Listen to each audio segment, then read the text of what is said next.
The story begins in 1964, inside a small shop.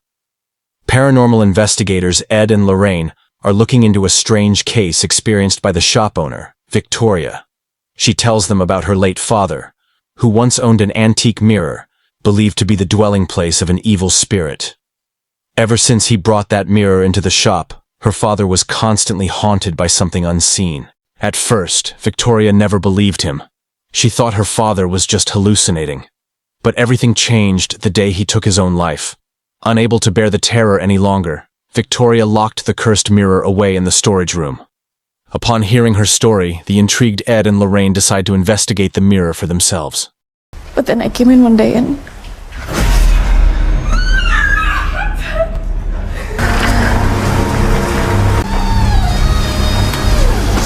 Ed immediately told Lorraine that he had a bad feeling and was worried about her since she was pregnant.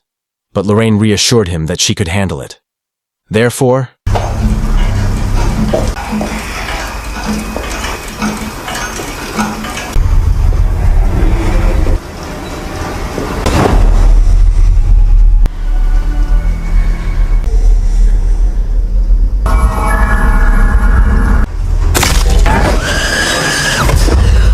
and yes, Lorraine experienced a horrifying vision, followed by an intense pain in her stomach. She was about to give birth.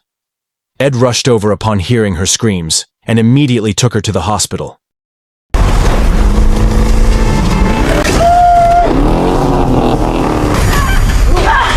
Where's the baby, dear? It's gonna be okay. Wait, something's wrong!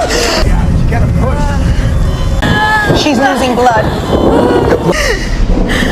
Give me a flashlight. Upon arriving at the hospital, Lorraine was immediately taken to the delivery room. The atmosphere grew tense as the nurses hurriedly prepared everything for the delivery. But suddenly, the power went out and...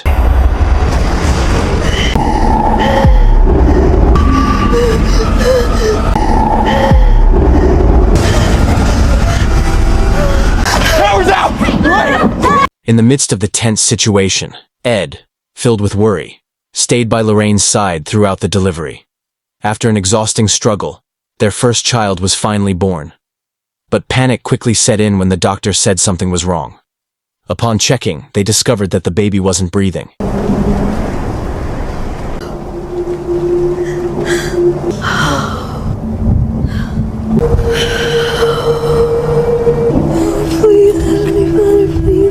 How shattered they were when they learned that their baby was gone.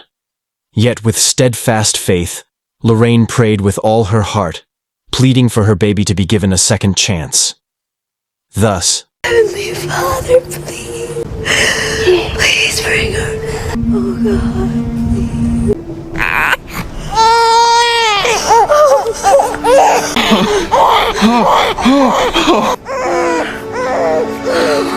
and yes, whether it was a miracle or something beyond reason, everyone was stunned when the baby suddenly came back to life.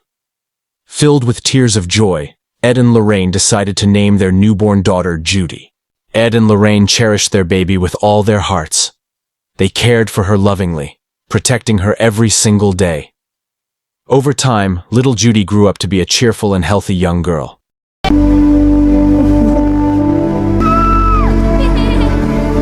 Judy! However, Judy turned out to have the same gift as her mother. The ability to see and sense terrifying supernatural things around her that ordinary people couldn't. Lorraine reminded her that whenever she saw something frightening, she should always pray. Only ribbon round it.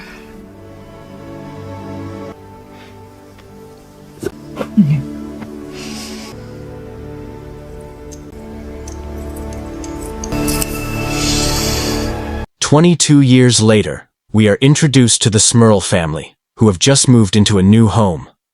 The family consists of Jack, his wife, Jack's parents, and their 4 daughters. On this day, they are attending the church for the confirmation ceremony of their second daughter, Heather. That night during dinner, the Smurl family celebrated Heather's confirmation. Jack recorded every moment as her grandparents gave Heather a gift to honor her confirmation, and Heather excitedly opened it.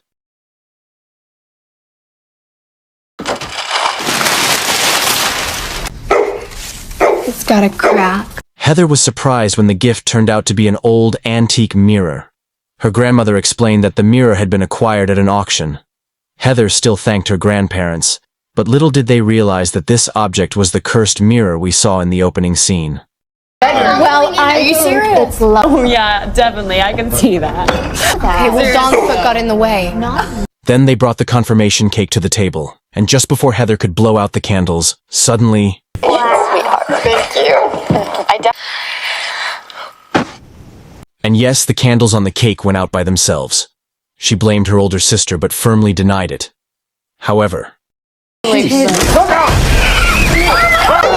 wrong with you? Oh my God, Dad. On the other hand, Ed and Lorraine were conducting a seminar, discussing the Annabelle doll they had previously dealt with. Many other mystical objects had also been preserved in the artifact room of their house.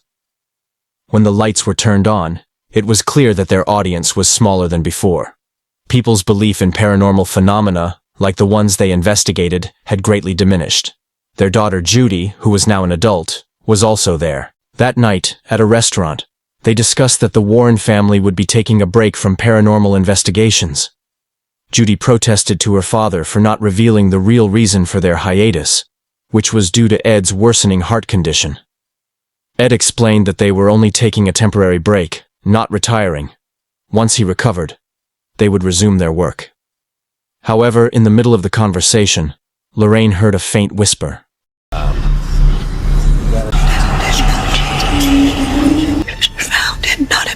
Not only Lorraine, but Judy also felt it.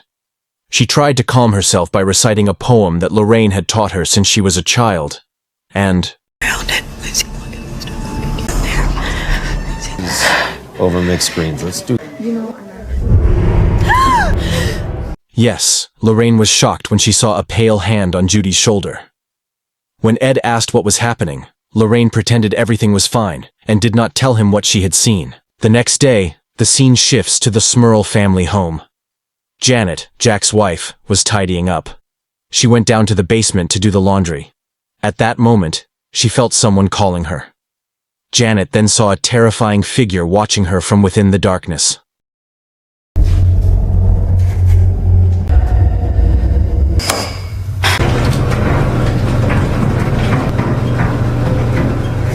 Then, while Janet was talking on the phone, the cord was suddenly yanked. She initially thought it was the mischief of her twin daughters, as they had done something similar before. But this time, the phone cord was pulled sharply. Janet called her daughters to come out, only to be shocked when she saw them running up the stairs. As a result... Girls!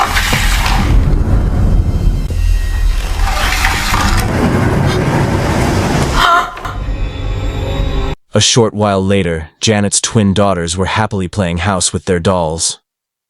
At that moment, Shannon was startled when her doll suddenly disappeared without a trace.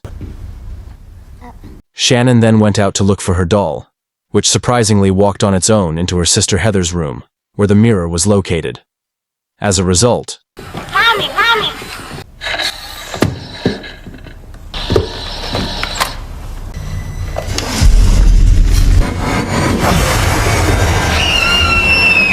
That night during dinner, Shannon tried to tell everyone what she had seen in Heather's room, but they ignored her, thinking it was just the imagination of a young child. After dinner, Heather stared at the baby figurines on top of the mirror.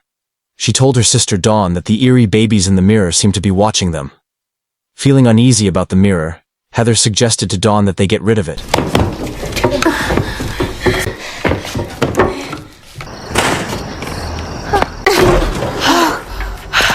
It's the twins. They did it. They... And Karen, sit down from there. What's she doing?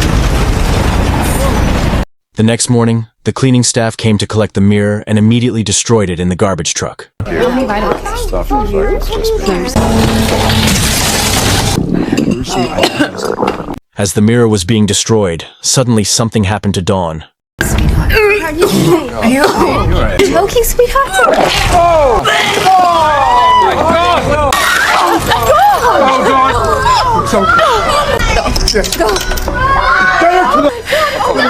Sweetheart, come soon. And yes, Dawn suddenly started spitting out shards of glass. They decided to take her to the hospital, while Heather was shocked to see many pieces of glass scattered in the sink. The scene then shifts to Ed, who was undergoing a medical checkup for his heart. After the examination, the doctor told him that his heart is very weak. The doctor also warned Ed to be careful and avoid another heart attack, as it could worsen his condition. Hannah. In short, on Ed's birthday, he thanked Lorraine for celebrating it with him. Meanwhile, outside, Judy invited her boyfriend Tony to come inside, join her father's birthday celebration, and introduce himself to her parents. Happy birthday, Dad! That's what I said. Happy birthday, Mr. Warren. Thank you. It's not a funeral. My goodness! Amid the lively birthday celebration, Judy looked happy to see Father Gordon, an old friend of her parents. She introduced Tony to him. After that, Tony excused himself to go out for a moment to get some food, while Judy decided to go to her room. Upon entering her room, Judy smiled as she reminisced about her childhood filled with beautiful memories. However,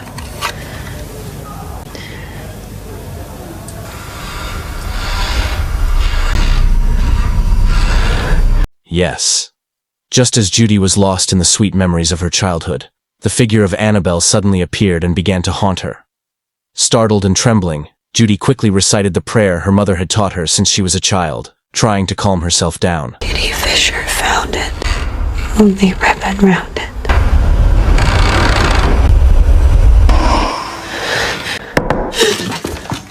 Seeing Judy in a state of panic and fear, Tony immediately rushed over to check on her. However, not wanting to make him worry, Judy assured him that everything was fine. Shortly after, Lorraine arrived to tell Tony that Ed was calling for him. After Tony left, Lorraine stopped Judy as she was about to leave and gently asked what she had really felt back at the restaurant. Judy tried to deny it, but Lorraine knew her daughter had sensed something. With a calm and loving tone, Lorraine advised Judy to stay strong and not be afraid when facing things like this. Meanwhile, Tony, who had been called by Ed, was actually invited to play a game of table tennis with him.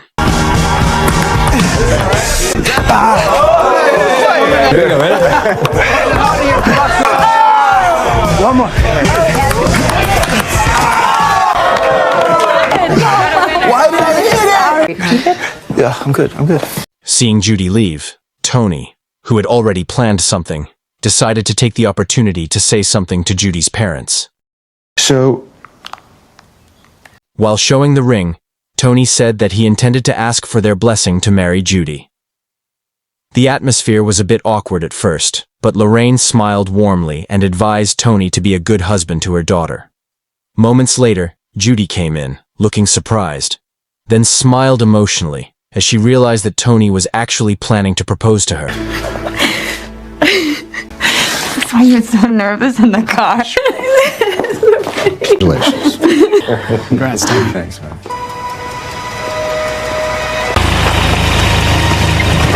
Our case to the Archdiocese. Switching to the Smurl family, Dawn, filled with fear and trauma, didn't want to be a victim again. She pleaded with her father to move out of the house as soon as possible. However, her father explained that they didn't have enough money to move at the moment. He tried to calm the family down by saying that he had just called a pastor to examine the house. Hearing this, Dawn grew upset and angry, feeling that her father didn't truly understand her fear. Hey! No, I'm not.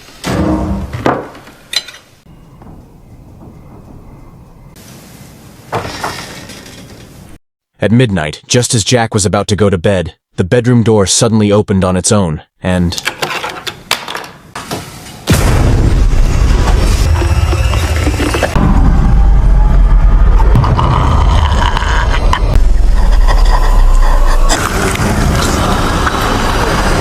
Yes, Jack was suddenly lifted and floated in the air, struggling to breathe.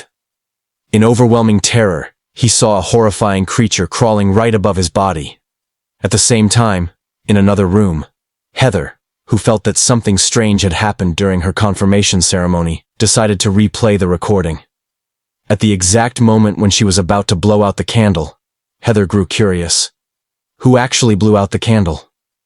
She zoomed in on the video and watched it more closely.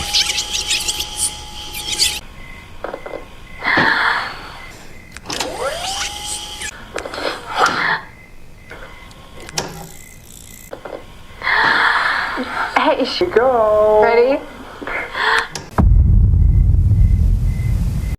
Yes, Heather was shocked when she saw the terrifying ghostly figure blowing out her candle. But the atmosphere grew even more tense when Heather heard something, and...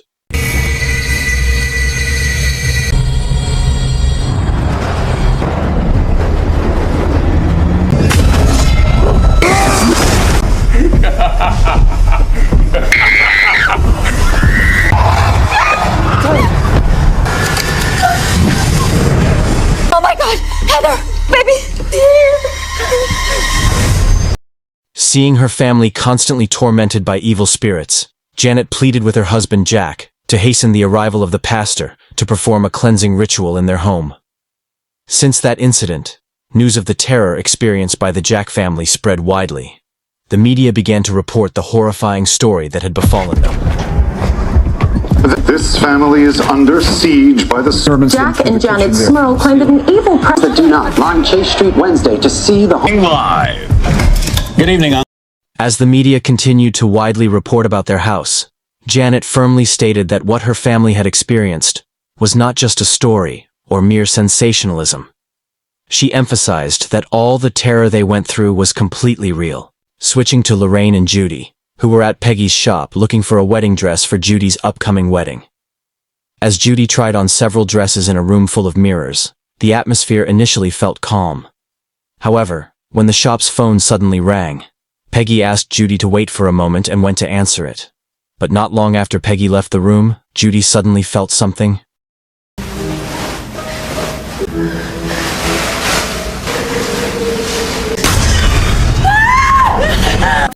Yes, the terrifying ghostly figure from the mirror suddenly appeared behind the dress Judy was wearing. Terrified, Judy tried to calm herself and began reciting the prayer her mother had taught her since childhood, hoping the figure would disappear. Not a penny was there and it only there. Just as Judy thought the ghostly figure had disappeared, suddenly...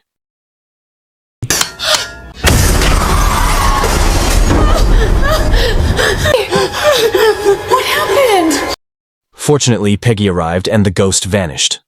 Peggy then tried to calm Judy down. The story then shifts to the Smurl family. The grandmother was suddenly taken away by an ambulance, leaving the media wondering what had happened. Shortly after, Pastor Gordon visited the Smurl house after hearing that the terror experienced by the family had gone viral. Janet explained that her family had been constantly tormented by spirits, to the point that their lives were nearly at risk. Upon hearing this, Gordon, who intended to perform a ghost exorcism, decided to first conduct an initial observation using holy water. The Son and the Holy Spirit. The Holy Spirit.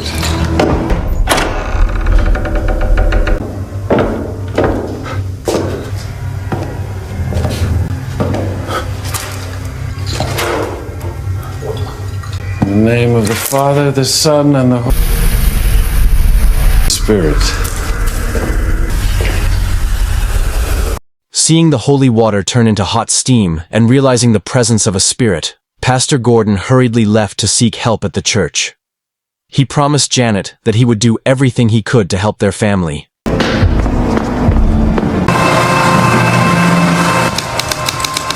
Upon arriving there, Pastor Gordon immediately approached the receptionist to meet with the bishop and report the urgent issue the Smurl family was experiencing. After submitting his report, the receptionist asked Gordon to wait for a moment. While waiting, suddenly Pastor Gordon's nose started bleeding, coinciding with a cable outside being pulled on its own.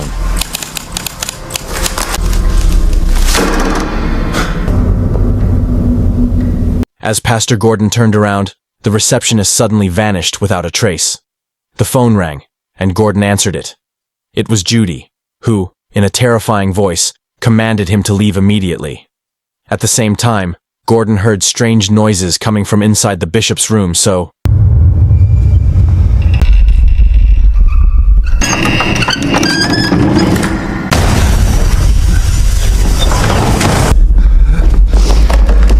Gordon, trapped in the room, immediately raised his cross and tried to fight back. However...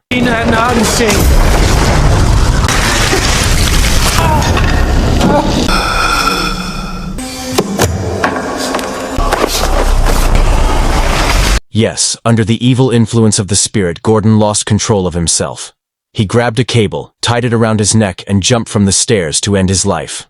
Switching to Ed, who was chatting with Tony. He invited Tony into his artifact room.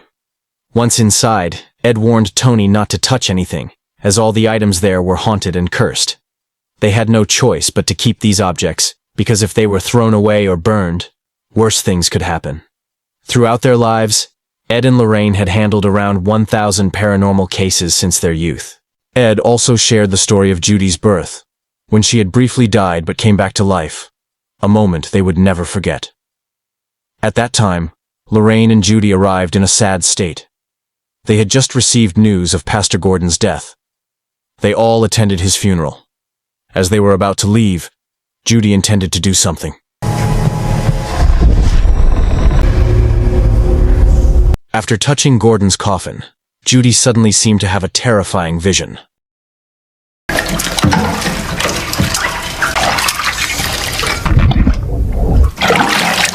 Then at home, Lorraine, who was washing the dishes, suddenly noticed that the kitchen sink was clogged. She tried to fix it, but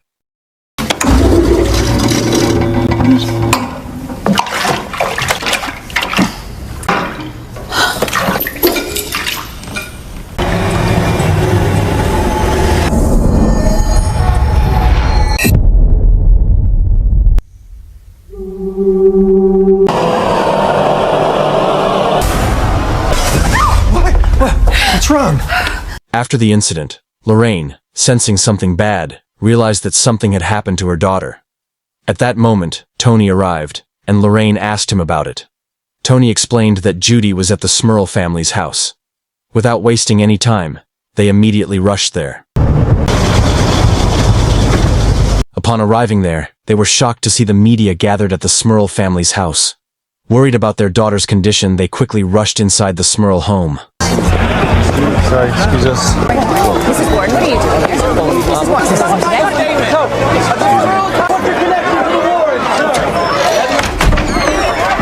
Mr. Smurl, please. Oh, thank you so much. Lorraine felt a great sense of relief seeing Judy safe and unharmed. It turned out that Judy had come to the Smurl family's house to investigate Pastor Gordon's death. She explained that Gordon's death had been caused by an evil spirit inhabiting the house. Sensing that this was the right time, Judy persuaded her parents to help the Smurl family. Although initially hesitant, Ed and Lorraine, unwilling to see the Smurls in danger, ultimately decided to join in and assist.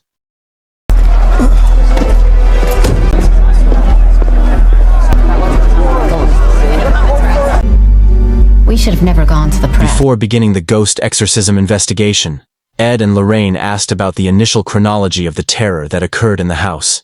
At that moment, Lorraine also sensed the frightening aura of the evil spirit inhabiting the home.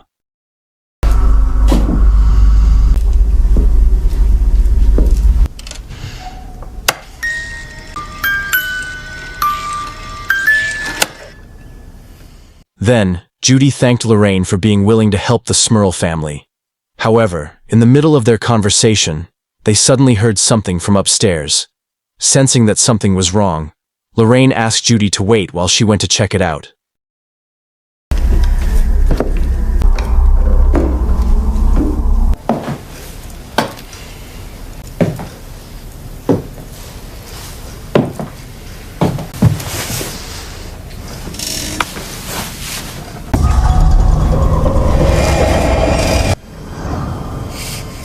Seeing the shadowy figure, Lorraine decided to follow it.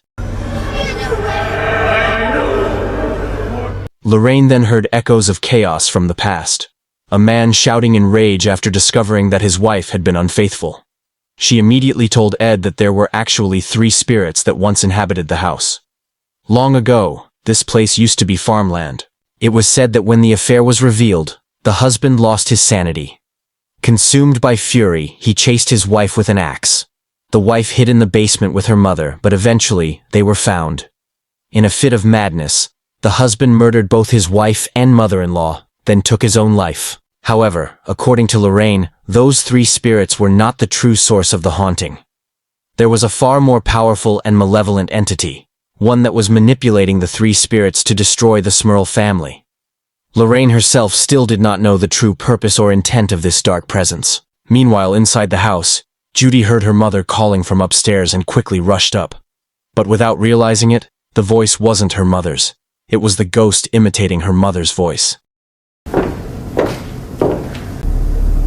Seeing the attic stairs open, Judy believed her mother was up there. She climbed up to follow her.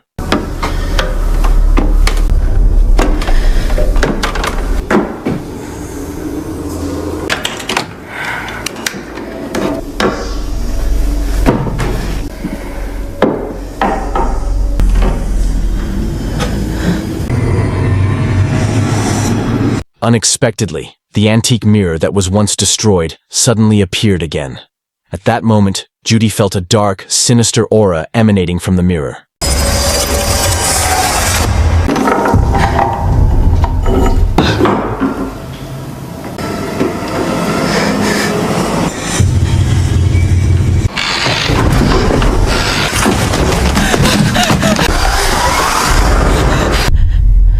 Are you there?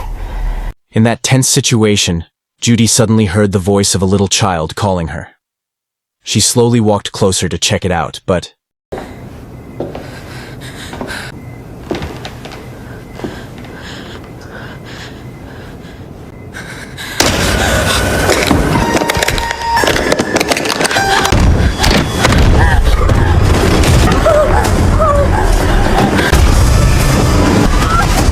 And yes, Judy was chased by the ghost of Annabelle. Fortunately, her mother arrived just in time, and the ghostly figure of Annabelle suddenly vanished. Judy then told her mother that she had found a strange mirror in the attic. Ed and Lorraine, upon arriving in the attic, were shocked to see the mirror, the very same one they had dealt with many years ago at Victoria's antique shop. Now the cursed object had somehow found its way into the Smurl family's home. They decided it was time to explain everything to the family. Soon after, Ed explained that all the terror occurring in the house was caused by the mirror, an object that harbored a malevolent spirit within it. He revealed that they had first encountered and handled this mirror about 22 years ago. Dawn was confused, as she and Heather had actually thrown the mirror away before. Lorraine then explained that when a mystical object hasn't fulfilled its will, it will never truly leave. Dawn asked about Victoria, the shop owner who had originally sold the mirror. Unfortunately, Ed and Lorraine had no idea what had happened to her. In the end, Ed and Lorraine decided to take the mirror to their artifact room, ensuring it would no longer pose a danger to the Smurl family. After that, Ed, together with Tony and Jack, prepared to lift the mirror. Ed reminded them to wear gloves for protection. Once everyone had put on their gloves, they covered the mirror. When the straps were securely fastened, Tony went downstairs first to prepare the car. Meanwhile, Ed and Jack carefully began to lift the mirror. But suddenly... So is it just drywall underneath?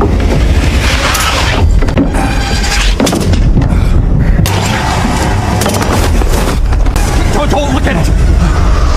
It's just us! She's here! Yes, Jack fell and nearly got crushed by the mirror. Meanwhile, outside the house, Tony, who was preparing the car to transport the mirror, suddenly... Meanwhile, Lorraine grew worried as she realized that Judy had suddenly disappeared without a trace.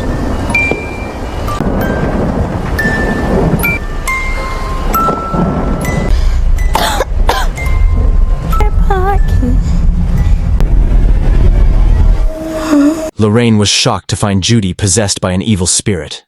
It turned out that the spirit had been targeting Judy since she was still in her mother's womb.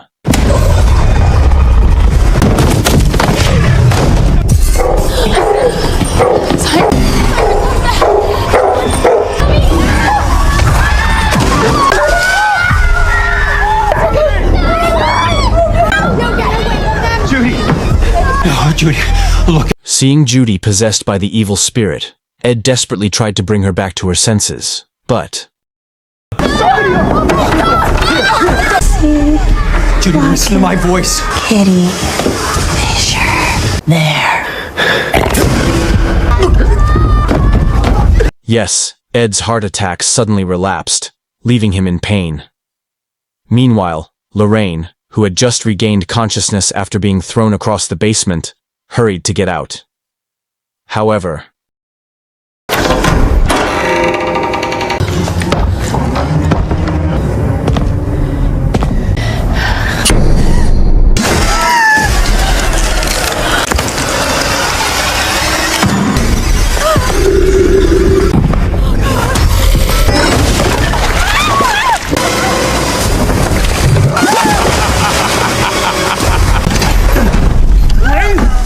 fortunately, Tony arrived just in time, and the ghost suddenly vanished. Meanwhile, Ed, who had survived his heart attack, told Jack to get his family out of the house. Moments later, Lorraine arrived and urged Ed to help her save Judy.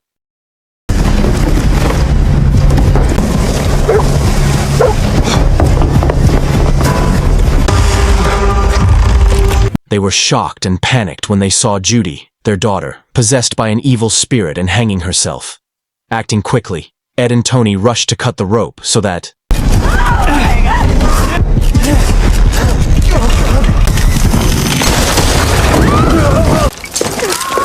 Seeing Judy unconscious and no longer breathing, they immediately panicked.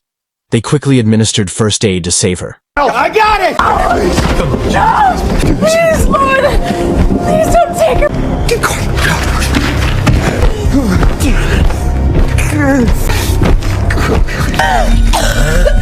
Fortunately, Judy was saved, and the evil spirit had disappeared from her body.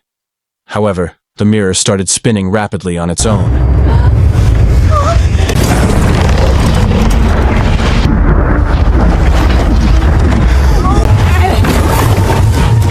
Seeing the mirror spin on its own under the influence of the evil spirit, Ed immediately opened the Bible and began reciting a prayer to exorcise the evil spirit. However, in the name of the Father, Son, and the Holy Spirit. Every satanic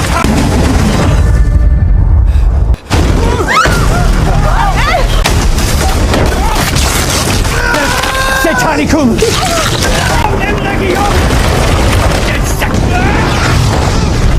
I'm gonna watch him die! the reflection in the mirror showed them in a sinister and evil form. The mirror caused Ed's Bible to catch fire, so he quickly pressed the Bible against the mirror while continuing to pray. Meanwhile, a terrified Judy relived the traumas of her past. She began reciting the prayer her mother had taught her since childhood. Ed instructed Lorraine to take Judy outside, but Lorraine refused, wanting her daughter to confront her fear. She hugged Judy while holding the cursed mirror, and encouraged her not to be afraid to look at it.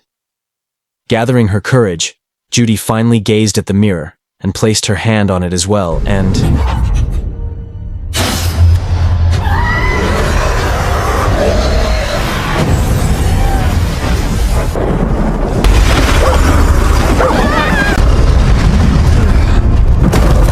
Finally, they managed to exorcise the evil spirit inhabiting the mirror. The next morning, they prepared to leave, leaving the Smurl family now safe from the terror of the evil spirit.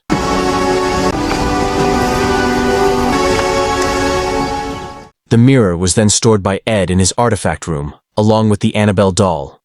Ed also gave Tony the key to the artifact room, treating him as part of the family. A few days later, the long-awaited day arrived, Tony and Judy's wedding. They looked truly happy, surrounded by family and friends who came to celebrate this special moment.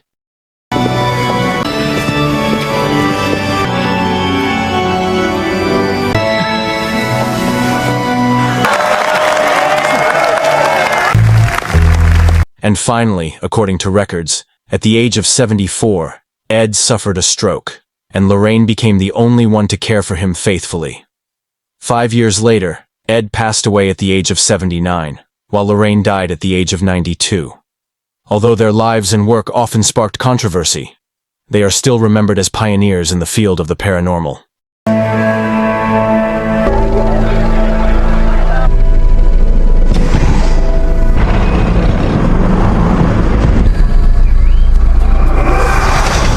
Nationally renowned demon and Jack Smurl. Always to people. strangled. You would see the child pull. When a person becomes frightened, can use as fuel to manifest even more. When you challenge the demonic Fighting one of any guy's Janet! Action was occurring. harm upon this. Finished. Thank you for watching. Don't forget to like and subscribe and see you in the next video. Thank you.